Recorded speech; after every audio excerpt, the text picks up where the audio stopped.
പ്രണയവും സൗഹൃദവും അല്ല, അനിമോളുടെ സ്ട്രാറ്റജി തകർത്ത അനീഷിൻ്റെ ഗെയിം.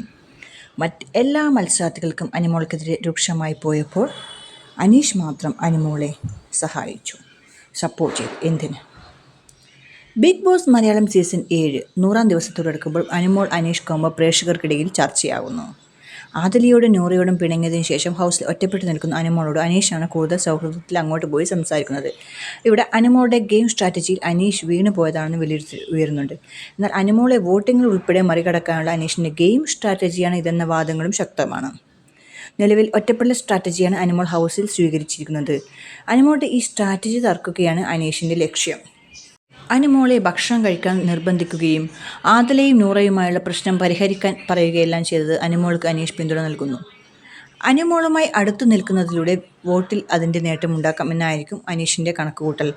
ആദിലയും നൂറയുമായി വേർപിരിഞ്ഞതിന് പിന്നാലെ കിച്ചൺ ഡ്യൂട്ടിയിൽ ഇനി കയറില്ലെന്ന് അനിമോൾ പറഞ്ഞിരുന്നു.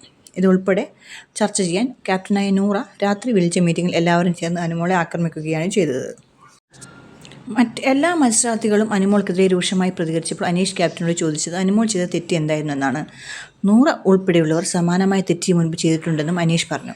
അനിമോളെ വെള്ളപൂശാനാണ് അനീഷ് ശ്രമിക്കുന്നതെന്ന് പറഞ്ഞ് മറ്റു മത്സരാർത്ഥികളെല്ലാം അനീഷിനെതിരെ തിരിഞ്ഞു. ഇങ്ങനെ ഹൗസിൽ അനീഷും അനിമോളും ഒറ്റപ്പെട്ടു എന്ന പ്രതീതി ഇരുവരും സൃഷ്ടിച്ചു. അനിമോളുടെ ഗെയിം സ്ട്രാറ്റജി അനീഷ് തനിക്ക് കൂടി പ്രയോജനപ്പെടുത്തി. അനീഷ് ഇങ്ങനെ ചെയ്തില്ലായിരുന്നു എങ്കിൽ അനിമോളുടെ മറ്റു ഡ്രാമകളും ചിലപ്പോൾ അവസാന ദിവസങ്ങളിൽ വരുമായിരുന്നു. അത് വോട്ടിങ്ങിലും പ്രതിഫലിക്കും. ഹൗസിലെ മറ്റുള്ളവരെല്ലാം തങ്ങൾക്കെതിരെ തിരിയുന്നതിലൂടെ വോട്ട് കൂട്ടാം എന്ന് അനിമോളെ പോലെ അനീഷും കണക്ക് കൂട്ടുന്നു. അപ്പോൾ ഏതായാലും കാത്തിരിക്കാം എന്തായിരിക്കും ഇവരുടെ ഉദ്ദേശം എന്നറിയാനായിട്ട്.